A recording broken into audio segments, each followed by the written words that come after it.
to Thrive 247. It's been a while since we talked.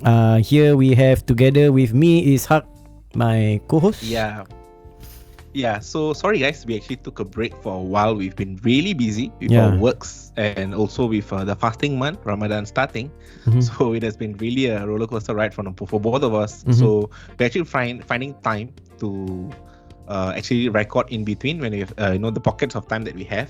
So we decided to go ahead with Skype recording so that we don't have to travel to each other's place. So it's a bit awkward also talking. Long time never talk. Our intro also messed up. Well, I guess the audio also could be a bit of an issue because I think we were trying to Skype. So do forgive us if there's a bit of issue in the audio. We are trying to fix it as long as we go. Where are you, so, why your background like that? It's fake background, bro. Fake background. Okay. So what do we have for them today? Okay, so today we were looking for topics before we were thinking what to talk and all that. And then something happened to Harry over here. Mampus. It was I guess just in time for us to giving content to us.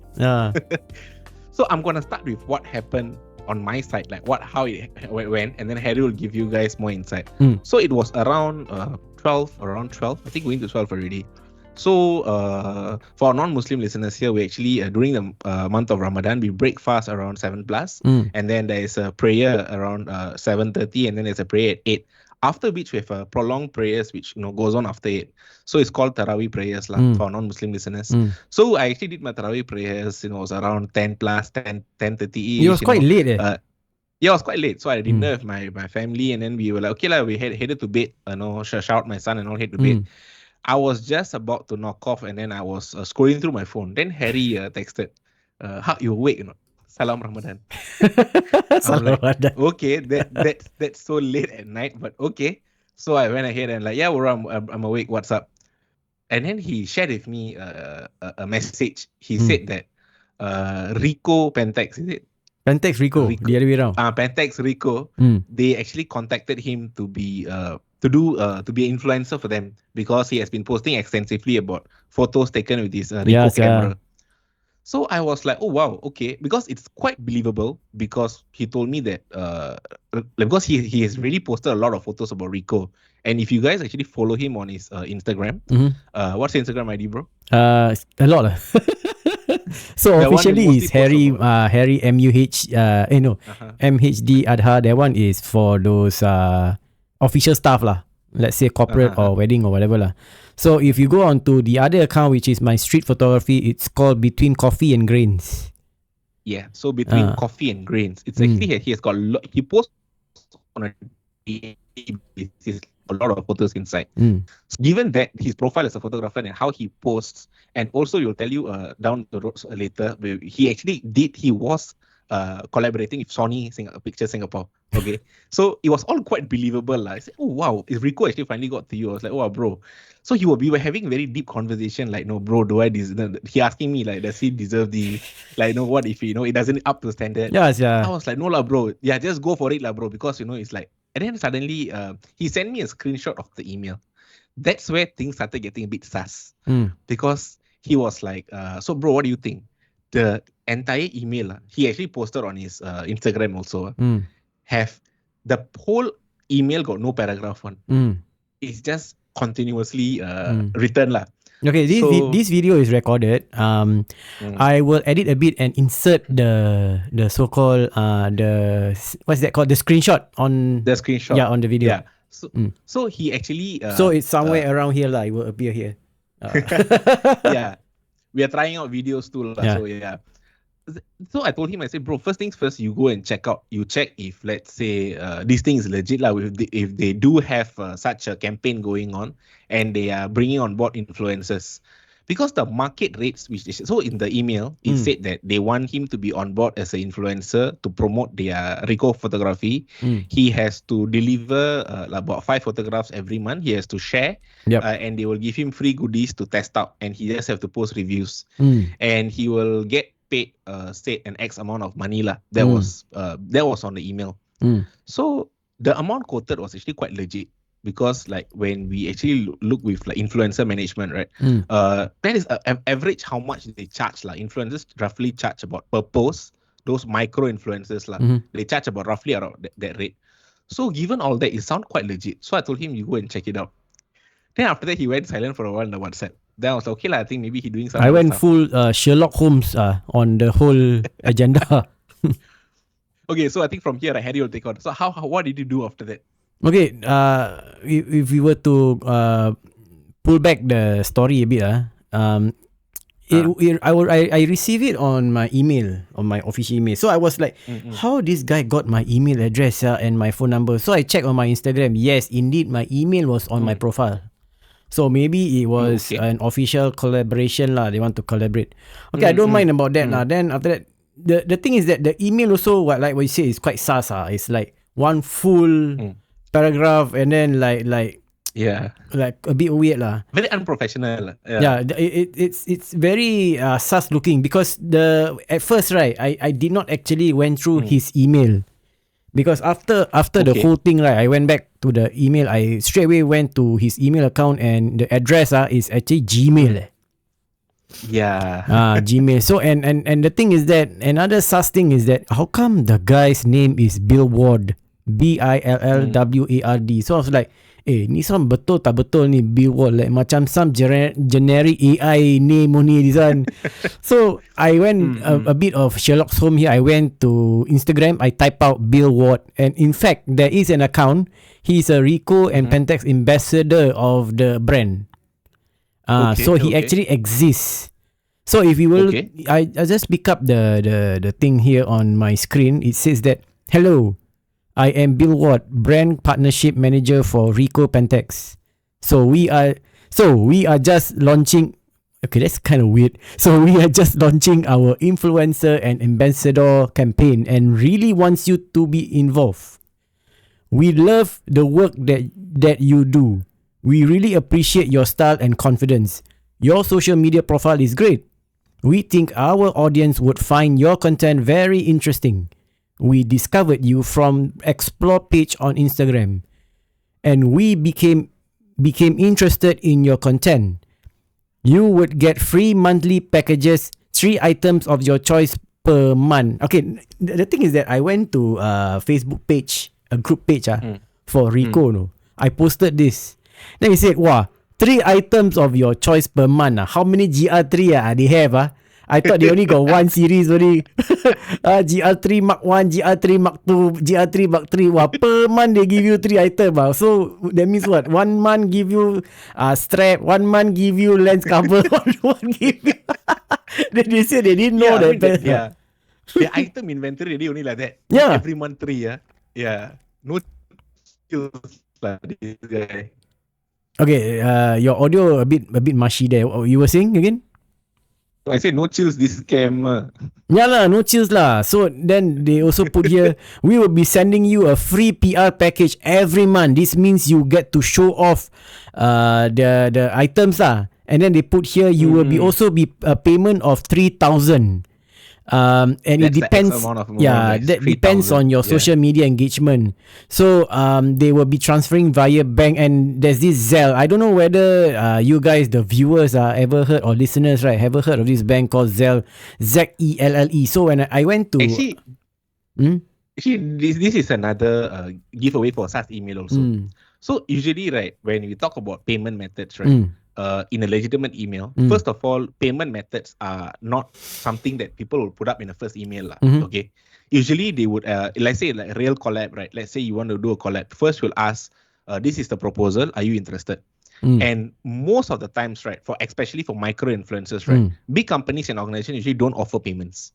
They usually try to ask, like example, they give you the products lah. So you correct. Review, it will give you the product. Or let's say it's a company, let you try the service for free, and then you give us a review. Yes, correct. But if let's say you have a substantial amount of followers, right, and then you are strictly by payment policy, they will ask you what are your charges per post. If let's say they won't say, you say? I was saying that if my account is more up to like 250,000 followers or 300,000 followers, I understand that there will be payment. But my one only, it's like even even about 3,000, 4,000, 5,000 followers, bro, because in the thousands already is a micro followers category, like meaning your followers are very niche to what you are specializing in. They do pay, but they will ask you what are your rates. Okay, like per post, because you are an influencer, you are ready to do collaborations, right? So they cannot just say, or they'll tell you they have a budget of like that. Can you work with them? They won't, and usually when they give you a thing like Zelle, this like that, right? Like apps you have never heard of before, right? That's a red flag, it's a highly likely red flag, because most companies, they deal with checks, they deal with money transfers, bank account transfers, and they have to go through procedures like bank transfers, their finance department, all that. So when they put all this upfront, right, it's actually a trick, because a side story lah. I watched this movie a long time ago. It's a Tamil movie, okay, but the movie is about a con man. The main lead is a con man, okay. So the con man will get caught by the people he cheated. So the whole movie happens on a trip where they bringing him back to where he started the con lah. Okay. It's a road trip. So in the road trip, he will try to escape, but in between, he will try to explain how conning works. Okay. So that was the whole movie about lah.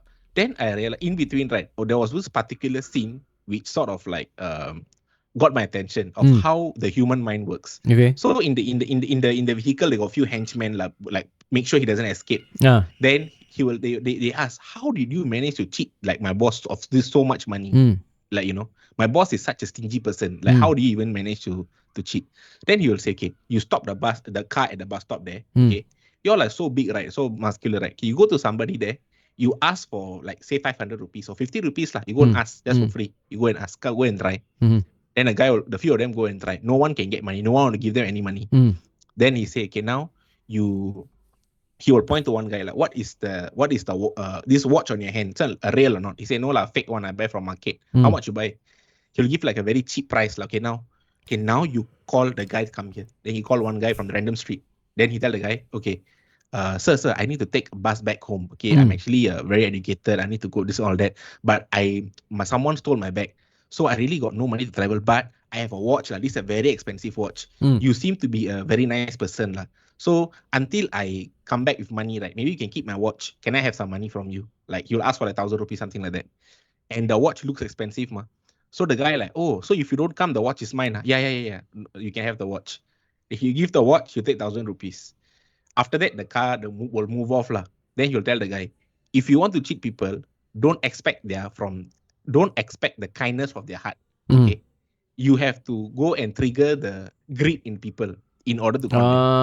So what they are offering me, money plus goodies plus all this, right? In a way, they're trying to get me hooked. So once I'm hooked, then they have the upper hand lah. Yeah. So now that's how every scam works on every level, bro. It's like once they get you greedy, like. You know that you're going to get something very big, correct? So all the things that you give to them is very small. Like example, they could have, I don't know how you're going to go, but it could have gone like, so let's say you agree to this, right? They could have say, we need to sign up for this Zelle account so that we can transfer you the money, okay? Then the Zelle account could probably have like, some subscription fee or something. You have to pay money for it or what. So this is usually the pattern how the scammers actually work. So when actually Harry brought this up, I actually had a memory of a story back then where I actually had a incident happen. Okay, while I was working in customer service back then, I've actually shared extensively back then. And before I was doing business, I was working in customer service. I was in a hotel. Like you were a scammer. No. If only it was that easy lah. No lah. So I was working in a hotel. I was doing reservations lah. Okay. So, I received the email, very nicely worded email, saying that they want to book a room for a whole family, family of 7. Okay, they want to book 3 rooms lah. Okay, with this, all that, and then how much does it cost? So as a reservation, I and the thing about the email was fully written in full caps, all caps. Okay. So I thought, okay, never mind. Let's all caps. Yeah, all caps. No, the whole email written in all caps. Very sus, Yeah, but it was. I'm talking about like 10, 11 years back lah. So it was really not a scam. This scam thing was still like, how to say, we are still getting used to the online scam and all that lah. Okay, So I was like, okay, I write an email back to tell them how much the room rates and all. Then they were like, oh, we are so glad, we are so happy with the room rates. Please charge and confirm the booking, and they give us their credit card numbers. Yeah. To go They and call charge you, the card lah. No, all email. Oh. So we were like, okay. Then they keep asking, what is the cancellation policy? Then we tell them that cancellation is like that. If you cancel, there'll be this charge, and then the remaining will be like refunded, all that lah. They say, okay, sure. So we went ahead to do a booking lah. Although I felt like it's a bit, because you see, I've worked in the hotel for quite some time, and the hotel usually get bookings like not really very high level bookings. It's not a very star hotel or Okay. It's a normal boutique hotel. So I felt it's a bit sus. But then my boss, who happens to be the hotel owner and also at the same time my manager lah, she was like, no, you go ahead quickly go and book. This one is like business, go and book. So I go and book the rooms. So she's already hooked lah. Yeah, she fall for the trap already lah. She took the bait lah. 3 days later, they say we want to cancel the booking. Okay. So they say as per your previous email to us, you say there's a cancellation fee of this, right? You can deduct that. The remaining amount you refund back to us. So I told them, okay, I'll send you a refund form. You fill that up, and then the refund will take about 5 to 7 working days, depending on your bank. And it will be reversed back to the same card that you provided lah. Then they say, no, we want it to be transferred to another bank account. So that's where it started getting a bit tricky lah. So we told them, no lah, if you paid through the card, the refund will happen back to the same card. Yeah, correct. Wow, then suddenly they start becoming very aggressive. Then the emails are saying, oh, your name so and so, Huck, we will go to the social media, we put up your name and say that, you have cheated our money on, taking our money in Singapore, blah, blah, blah. Then I'm like, what in the world these people talking about? Yeah. Then my another supervisor stepped in. He emailed. Then he also kinda, oh, we're gonna put your name lah on the social media and say you cheated our money lah, this and that lah. We tell them, look, if you want refund, we will do it to this money lah. Yeah. To this bank account. We can't do to any other bank account. Then after that, went silent for a while. So now we have a problem on the hotel side because we have charged like a few $1,000s to a card, which has come into our bank, but we no customers are coming in, no news, nothing. Okay. So we cannot just take the money. What? Yeah, correct. So, and it was from actually UK. It was a British number actually. So I had to go and find the bank. The bank was, if I remember, was Barclays or something. I can't remember. Oh, Barclays. Okay. I had to go and call the bank and then ask them if those such person exists. We actually experienced this, and the guy doesn't understand what in the world I'm talking to him, like from Singapore. The accent was so strong. The British accent. Yeah. I tried my best to tell them that this so and so happened, but in the end, we let the finance department take over lah. But the note, and then right after that, like 2 months later, right, a similar email came in. I saw the format of the email. I know already it's a scam, right? Again, but same. Yeah, I just ignore from another email address. Okay, similar. I ignore. Then my boss suddenly WhatsApp me. She tell me, this email, why I never reply? I say, you saw the format. What? It looks it's a scam. How you know it's a scam? I say, what do you mean? How you know it's a scam? You look at the format of the email. You compare it with the previous one. They say, oh no, but this one, because they're asking for a lot of rooms, no. Say exactly. They're asking for a lot of rooms. Yeah. But then I realized, right, when people are in greed, it's very difficult for them to see the truth in front of their eyes. Yeah, correct. It could be a scam. So that was my first experience of experiencing such a thing lah. And after that, I've read a lot, like those photographers especially, like those photography groups they've shared that they receive emails saying that they want to book services slots lah. Yeah. But then after that, it turns out to be scam. Yeah, but this is the first time I actually encounter someone very close, which is you, say that you kena this. Yeah, okay. The thing is that previously when I kena with Sony, right, Sony Singapore, how they contacted me was it was in another not say bogus. The email was also a bit sus lah. Okay. They actually employed another third party company to host a pool of photographers under their database, right? And then they are the one who will go out sending messages or email or messages or DM lah. in the sense that it's like a talent management agency. Yes, it's like a talent management. So, okay, and then the thing is that how they approach me is that, hi, your name is so and so and so. I represent blah blah blah. Are you interested in joining our pool of photographers using our newest and camera bodies and lenses? So I was like, okay, this guy, and then the name also very sus also. You know those not being racist you know those typical Chinese name like Xiu Xiang or something like that, like very China name lah. Okay. So I was like, how come the name like very AI generated Chinese woman name? So I was like, okay, there is no number, no nothing. So I have to put, okay, the thing is that I was very that was my first time lah being engaged with a brand. A brand contacted me. So previously when a brand contacted me, right, I straight away delete, like on Instagram, like selling cups lah, selling t-shirt lah, bag lah, whatever lah, I ignore. But this one is a brand So I was like, this one like funny. So I have the option to ignore, but deep in me, right, bloody hell, you want to F with me, is it? You want to make me look like I'm a clown trying to play with your waist, whether to accept your offer or not. Okay, so I just compile an email, right? I email straight to Singapore, Sony Singapore. And then true enough, the lady replied back. They said that, okay, this one maybe is an email, is a scam. We are very sorry that you went through this lah. So I was like, okay, never mind. I will send you all the screenshot that they sent me. And then the true enough, right? After half an hour, she called me. This Malay lady called me from Sony. Sir, Mr. Harry, I'm pleased to announce that, pleased to inform you that this is actually not a bogus or a scam. This is our so-called third party outsource lah. So they are contacting you whether you want to accept the offer or not. I'm like, I'm very sorry lah to make such a big hoo-ha.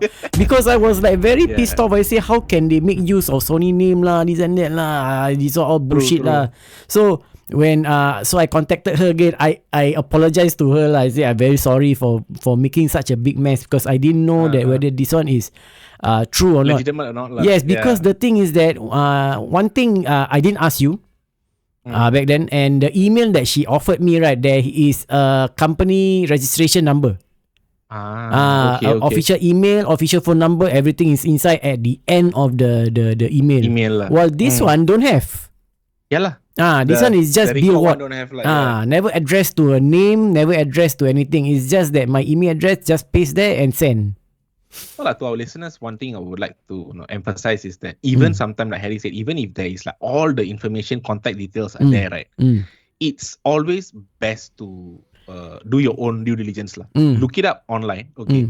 Because if let's say an organization is really running something, okay, there would definitely be a way for them to like there will be communication channels open lah, okay? So they will also be okay for you to reach out to them and check with them through. Correct. Because if you never stop these people, right, they will keep on going and hunt down all these young photographers to dampen their spirits. If I kena also from them, it's actually a scam. Like I told Hak, I said once I found out it's a scam. Like Harry is he's a seasoned photographer for years. Okay, he has actually worked with a brand like Sony. Yet, right, after he found out it's a scam, he felt sad. He felt like, alamak, I thought it was real. Correct? Yeah. So imagine those new photographers out there who are just starting, and then you all suddenly get a call like this or email like this. Yeah. And then to find do your due diligence and check lah. Yeah, because it can be dampening at times, but it's better to be better to be safe than sorry lah. Yes, yeah. Like, it's okay if you are like big kiasu, kanchong, go and ask everybody, go and check here, go and check there, and don't believe the emails, or they say, if any questions, please go to our website here. Don't click on the links there. Don't do anything to do on the link in the email address. Like go outside, go Google it. If let's say it's a company name, right? Definitely the company must exist somewhere in the online portfolio, right? Because they are trying to reach out to, firstly, they're reaching out to influencers. So cannot be they got no online presence, right? Yeah, correct. So go look it up online and find a channel which is legitimate, and then from there ask them, do you all have such and such thing going on? Right? And like one what more, Harry did lah. Like one more thing I want to add. Also, Instagram, if let's say your page is doing very well, right? There comes a time that there is this few bogus account will send you messages privately. So we'll be asking you, hi, would you like to, we look at your account looks very nice and appealing to us that you might be interested to working with us. It doesn't matter whether is it a camera brand or whatever. That time I kena was, I think, a cup. And the cup was that it was shown very nicely saying that save the earth lah. It's something like environmental friendly cup lah. So I was like, okay, this seems like a good idea for me to like present on my account lah, on my feed. In posting stories or something. So I thought that it's like, okay, you give me the cup, I'll just promote it on my stories. No, in fact, I have to purchase a few cups as a set in colors. Then they will send it to me. So I'm like, in a way, okay, this is still scam for me. It's like, Salah, you want to sell me your product, and then the thing is that they will throw it at your face like, okay, this one we will also promote it on our Instagram page. So the thing is that also do some research on them. You go to their profile, right? And then I found out that their profile is less than 200 followers. That is also another red flag lah. And adding on to that, right, another red flag would be they could be a legitimate business. Okay, I mean, hear me out. They're a legitimate business. So they are in fact selling products. They got websites selling products and all. But when they actually approach you on a DM, like what Harry said, would you like to help to like represent us? And then you have to buy a product, right? So they are a legitimate business, but the tactic which they are employing to sell their products is not right. In the sense that, right, basically you are not an influencer for them. You have to realize you're actually a customer. They are just approaching you, asking you to buy their product, and then asking you to give them literally free testimony on your website. And then they will say that, oh, we will give you a shout out. But you have to realize how important is their shout out to you. Like, what difference is it going to make? Right? How does it benefit you as a content creator to depend on their shout out? Correct. Because they are, let's say they're not a big brand lah, okay, and they're selling, like Harry said, a cup lah, perhaps, right? Their shout out is going to make no difference to you, and on top of that, you are going to actually spend money and buy their products. So for them, it's a win-win situation. You're going to buy their product. Correct. Whether or not you post it on your Instagram doesn't matter. To them, is that you buy the product, already they got the money. Correct. Right? So sometimes they could be a legitimate business, but they employ bogus tactics lah. It's very unethical for them to sell their products. So it's a very gray area for scam because you pay for it, you do get the item, and it's as described. But was it the item you wanted in the first place? That's something which I find unethical about some businesses lah. So actually, we're gonna keep this episode short lah, because it's more of like a public service announcement of scams. Because really a lot of scams have been taking place recently, and sometimes it's scary. The amount of money that people are losing is scary. And even our especially our generation, we used to think that our parents are the one falling for scams. Like, oh, they are the ones who are unaware of this. But actually, our generation is also quite highly falling to scams. Because like I was saying earlier, they feed on your greed. It's not your intelligence. Because when you're greedy, sometimes your brain doesn't work right. You're like, wow, I'm gonna get this. I'm gonna get that. Same lah when you're horny. Your brain doesn't work. So this is what they actually prey on. Use lah. Prey on, and then you fall victim. And by the time you realize you're fallen victim, it's too late. Too late already. Because talking about this, right? I have nothing against company that have a proper approach on selling their product. But there was one time, right? I was eating with my wife at Teh Tarik. You know Teh Tarik Woodlands, right? We were having lunch.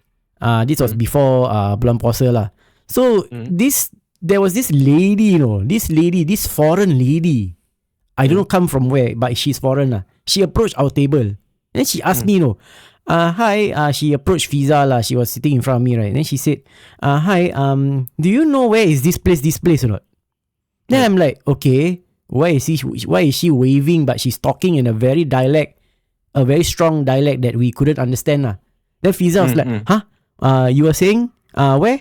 What? Then suddenly got this Chinese lady come in.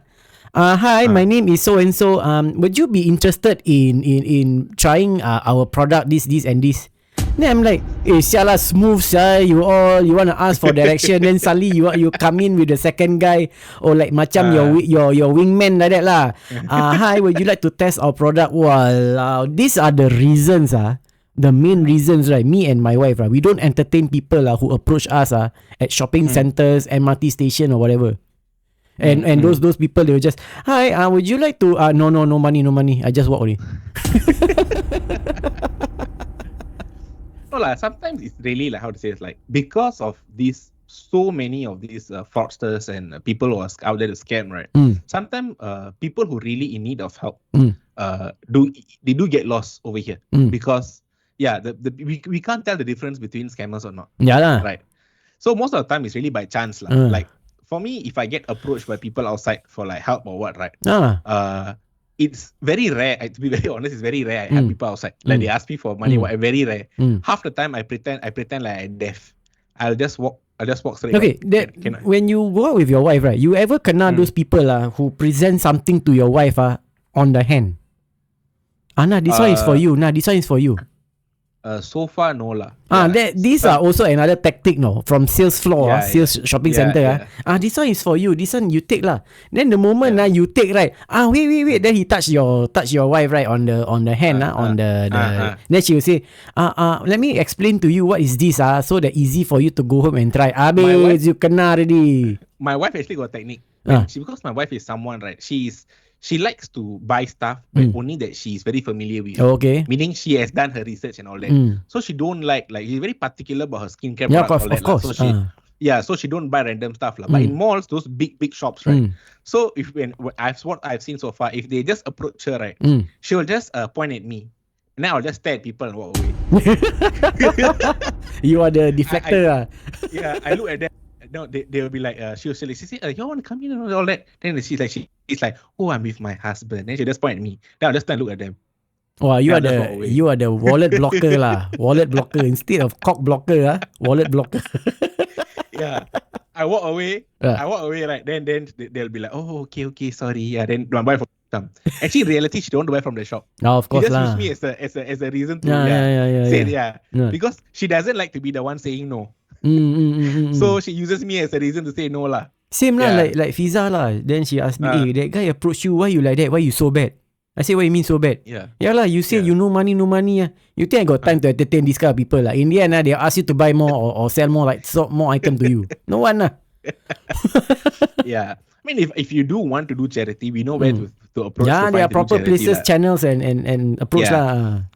And definitely people seeking real charity, they don't really ask for things. They don't name a price for it. So that one you can help more lah. Because I've come across people who are like those like very old aunties, uncles selling tissue paper all that. Okay. Usually I will like, if I'm at a food place, especially when I'm eating, and then they sell the tissue paper, right?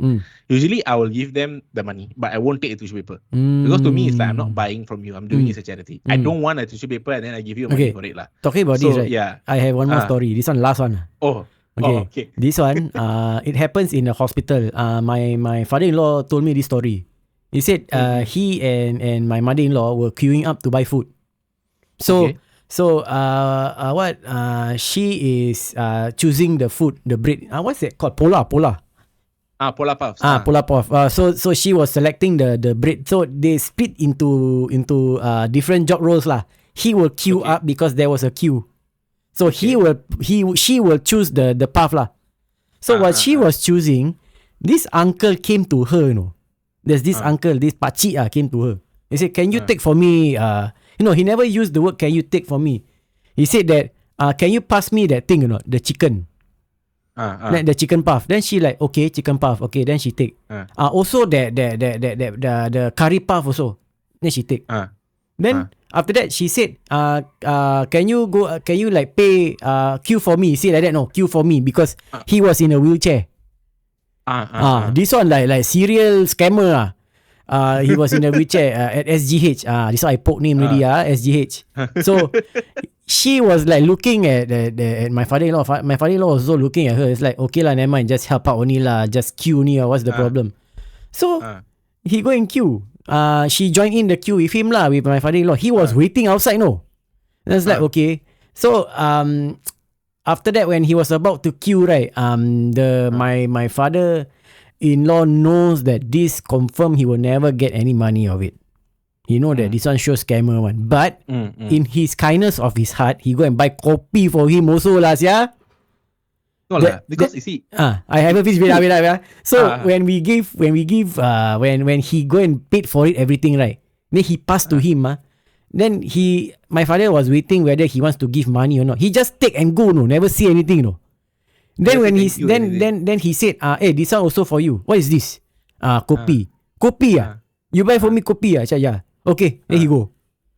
I said, wow, this guy. Then when he tell the story to everyone, I said, this guy serial scammer, this one confirm done this for so long already, that is the story lah. No lah, it's that because in hospital, right? Because the time I'll tell you, due to one of the I was actually warded in the hospital, SGH also, right? So I was actually the one of the youngest one in the entire ward. Okay, so I actually went in for because I tell you the time during work stress stuff before my last job. So due to work stress, I was warded in the hospital. So I was like, for me, I was like, okay lah. Actually, I was okay already, but they just keeping me there to run all the tests lah. Okay. They want to do all the tests possible before they can send me back home. So I was just spending my time there waiting and seeing what they want to do lah. So during the day, I will see some people lah. Some of them, they are actually very, very, very unfriendly towards the staff, like the patients. Okay. Yeah, like they are very old. They are very and all that lah. And what I come to know is that some of them actually been there for very long. They've been there for very long. They got no visitors. Visitors don't come visit them, right? And then they are sick and tired of the hospital food. Okay? Yeah, but they got no choice, because no visitors. And then some of time it's not because of no visitors. Sometimes it's because they are diabetic or something. They can't eat outside food. Okay. They can only eat the food which the nurse give, but they don't like, right? So what they do is they tend to go down to buy food and stuff. But not all of them got money to buy food all the time. Yeah, correct. So my guess is this is the time where this kind of people might especially if they've been there for a very long time in the hospital, right? It becomes like a tactic. I just go and ask food. And how your father-in-law did, most of the time when someone on a wheelchair make you buy food and then they don't pay you, it's very less that people actually chase after the money or make it a big issue out of it. Because it's food. It's food, you see. It's not really about, I take your money and run or what. I'm on a wheelchair, I make you buy food for me. Yeah, I make you buy the food, you buy for me already. Now I got no money to give you. What are you going to do? You're going to bring me to police? You're going to report me? Because of food? More or less, because of food. Yeah, you more or less, you're just going to walk away and say it's a scam or what. Like us talking about it's a scam right now. Yeah. But to them, I got my food already for the day. Settled. Hundreds of people come to hospital and go everyday visitors, right? So I can repeat this again, the same modus operandi the next day, where I can just go down find another person to buy food for me lah. Yeah. Every day also same tactic lah. Yeah. To them it's to us we look at it as a scam, but to them it's survival. It's I got nobody, so I got nobody to buy for me. No one's going to be kind enough to buy for me, so I'm going to do this.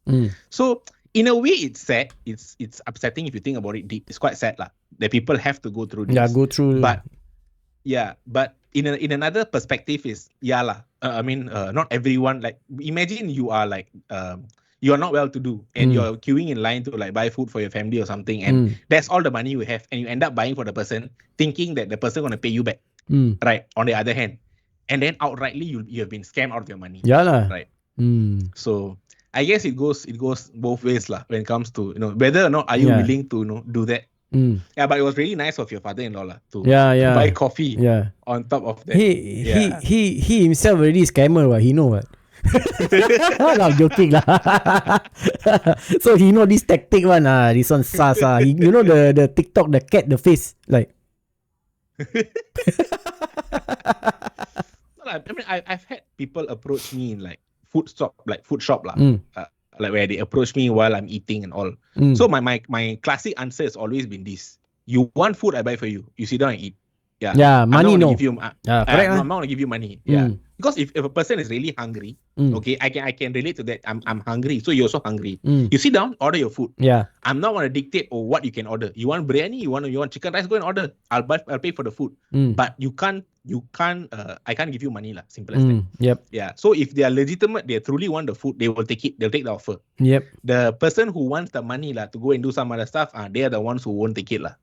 True. So this is some things which we experience. Others could be different. For some people, I've heard by some people it's more on the spiritual side. To them is I give, okay, whether or not the person is going to cheat me, it's on them. Yeah. for my part, I give because the person asked me, I give. So it's to within God and the person. So I've heard such also from people and friends around me lah. So it's really everyone on their own lah. But this is for people who approach you outside lah. Yeah. When it comes to scammers, right? Like email, please guys, please do not entertain. Yeah, correct. Do your due diligence lah. Yeah. So it's a very short episode today. We got short 40 minutes it is, yeah. I think we haven't spoken in a long time, so this feels like not enough lah. Yeah. So we will be giving you all guys one more episode for the month, and that one will be a hot topic about about fasting month and all. So we will catch you on the next episode. Yep. So thank you for actually waiting that we haven't posted in a long while. Yep. Thank you for tuning in.